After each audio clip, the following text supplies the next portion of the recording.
Last month, I went to a week's worth of WWE shows across Raw, Smackdown, and NXT. In today's video, I'm going to be talking about my experiences and grading each show on a criteria to determine who provided the best live experience, and it honestly may shock you. Before we get started, don't forget to leave a like and a subscribe for more WWE and wrestling content. Onto the video. So when I say that I went to a week's worth of WWE shows, I mean I saw a total of 6 shows, and I'm talking double tapings for Raw, Smackdown, and NXT. Right before Christmas, WWE did that little bender, that little stint of double tapings up here in the Northeast. And when you have the chance to potentially see 6 televised WWE programs, I feel like you gotta take it, especially when it's only for the price of 3. So let's start with the first double taping, Friday Night Smackdown, Hartford, Connecticut. And I just want to preface this video by saying all the B-roll that you're about to see is video that I took from the seat that I was sitting at for that given show. You won't get into the audio because I'm not trying to get copyright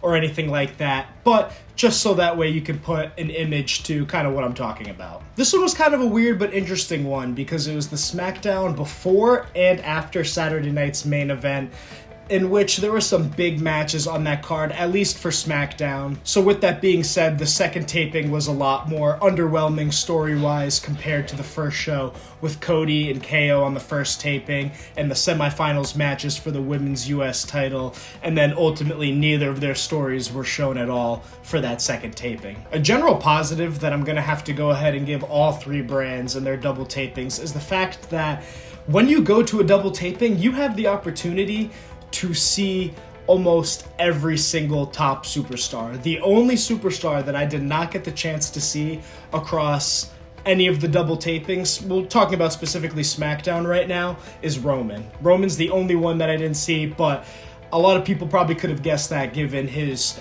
history of having the part-time schedule. Plus, this was right around Christmas time. The solo match was already being built up for Tribal Combat, so I totally get it. As far as the match quality goes for SmackDown, it was pretty good for being spread across 2 shows. We had the return of Jimmy Uso, we had Drew McIntyre appearing, which at this point was kind of foreign considering, you know, he's been on Raw for the whole year. We had LA Knight and Solo's beef spread across both shows through a singles match and a 6-man tag match that was pretty fun.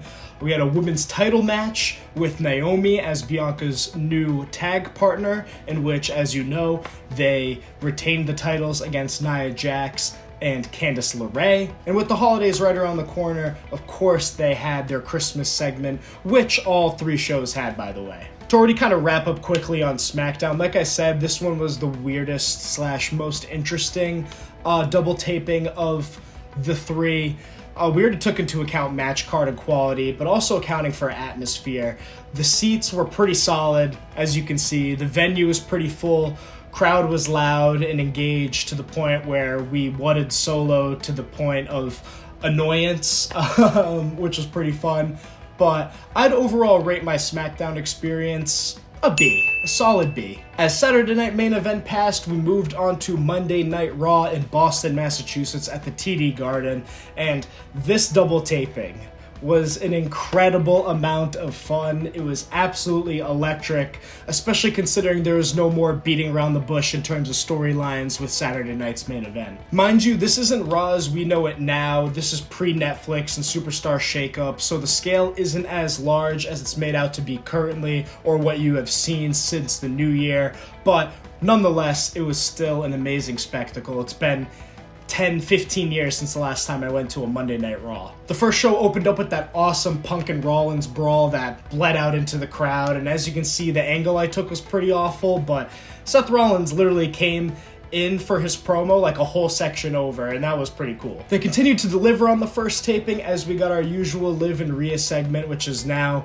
unfortunately, or fortunately, depending on which side of the internet wrestling community you're on, is over. But we also had a women's IC tournament match, and we had 2 fantastic title matches. Our first being Braun Breaker versus Ludwig Kaiser was such a strong match and performance from both competitors, arguably a PLE level match on Raw. It was just a fundamental, technically sound and engaging wrestling match, not boring at all. And similarly can be said for that of the War Raiders versus Judgment Day, a title match and change that was well overdue. The Judgment Day needed to lose those titles, and no better way and no better time to do it than giving it to Ivar and Eric, the War Raiders, in Ivar's home state. This was such an incredible first show with an incredible crowd and atmosphere yet again. The seats were also fantastic yet again, but I think Raw's just depth of talent on the brand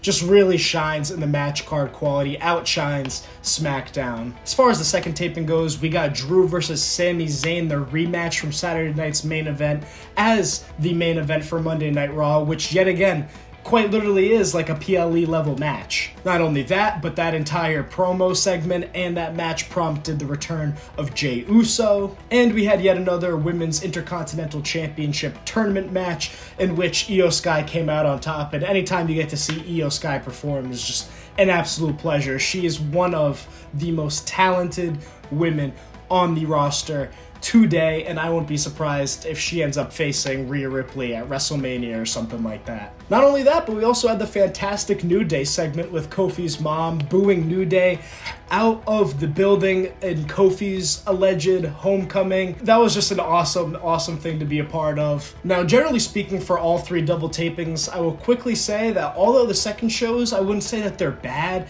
the amount of quality matches and segments are less compared to the first show that you're getting, right? You're not getting the video packages, you're not getting as many promos, so don't expect any of that stuff. They're saving the storytelling for after NXT, Smackdown, stuff like that. With that being said though, just because it's a little bit more story deprived doesn't mean that there isn't some amazing wrestling to watch nonetheless. If you're going to these live events to watch the wrestling, not just the theatrics, or you're cool with just seeing the wrestling and not the theatrics so much, then it's honestly totally fine. It was still a great time. Another important thing to mention for these double tapings in general is that, yes, you're getting less story, yes, you're getting a lot more wrestling. You're getting a lot more wrestling. You're getting speed matches, you're getting main event matches in between the shows and before the shows. You're getting a lot of wrestling within these 4 hours, so you definitely get your money's worth. Anyways, getting back on track for Raw specifically, let's go ahead and give my grade for it,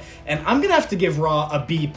I know that these ratings are kind of based on match card quality, what kind of promos they're doing and stuff like that, but each of these shows had 4 hours to impress me, you know what I mean? So I feel like these ratings are very fair given kind of the loose criteria I'm going off of. So Raw gets a B+.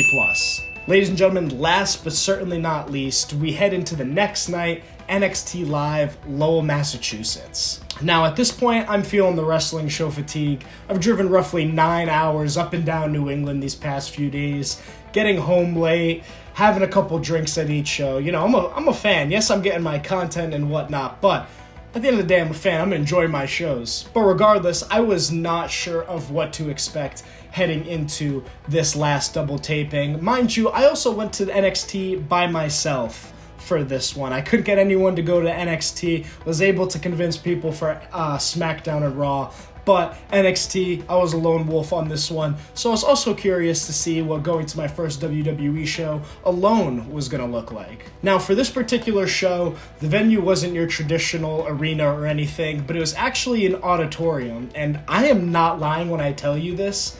This double taping blew me away. This was the most intimate wrestling show I have ever been to in my entire life. Being in an auditorium, I think genuinely there's no better place for a live wrestling event. It gets so loud in there between the crowd, the action, the personal and minimalistic broadcast setup that they have going on, and there really isn't a bad seat in the house in a place like that. It's like they put you right in the action. Everything is so close. As you can see by this B-roll clip right here, they had the KCs like 4 rows in front of me with Santa Claus, and it was just such an awesome personal experience. They were so cool saying what's up to all like the kids and all the people sitting around them. It was so intimate. It was so awesome. It was like that they were fans just watching the show with us despite being a part of the actual programming. Not only is the presentation amazing, but the match quality was beyond what I had seen the previous 2 double tapings. Every single worker, male and female, performs like they have something to prove on NXT. And it shows in the matches that they put on. They're trying to get called up to the main roster. They're trying to solidify their spot. NXT is their proving ground, is their tryout every single week, and they treat it as such for the fans. Undoubtedly the best matches of the whole week. Across both tapings for NXT, we had 3 title matches, all of which were really solid. In Trick Williams versus Eddie Thorpe, where it ended with all 4 shoulders being down in the whole controversy, and Trick Williams retaining. Of course, we had the stellar Fraxium retaining against Gallus, and I can't even lie to you when I say this, Fraxium might be the best tag team in all of professional wrestling right now. And lastly, of course, the Heritage Cup match between Charlie Dempsey and Lexis King that ended up in the disqualification win controversy with William Regal and the Brass Knuckles and Charlie Dempsey being disqualified, that whole thing. That was awesome to see. It was awesome to see a Heritage Cup match and all the rounds, and of course seeing legends like William Regal, and I didn't even mention it, but having the opportunity to see Booker T come out to his music, it was a surreal experience. Not only were there those title matches that we had, but we also had some other super solid quality matches on the card as well, like the Christmas Chaos number 1 contenders, Fatal 4-Way Tag Team, Extreme Rules kind of match. That was incredible, and that was so smart on them to put it as the main event for the second show. I mean, there was tables, there were shopping carts, there were snowball fights. It was everything you wanted from Friday Night SmackDown and Monday Night Raw's Christmas specials, and NXT did it right. Of course, there were other amazing matches like Obafemi against Axiom. We had Metaphor versus Sol Ruka and Zarya. We had Jada Parker and Ren Sinclair, Stephanie Vicaire versus Cora Jade, Unholy Union making an NXT appearance to face off against Fatal Influence, which is where the KCs had come in and did their whole appearance, all making for captivating entertainment just from start to finish. Man, it was such an amazing show. Not only that, but even the few promo segments that we got were incredible, like the Obafemi, Trick Williams, Eddie Thorpe triple threat announcement with the whole Ava and Shawn Michaels thing at the end of last week, which was the last taping.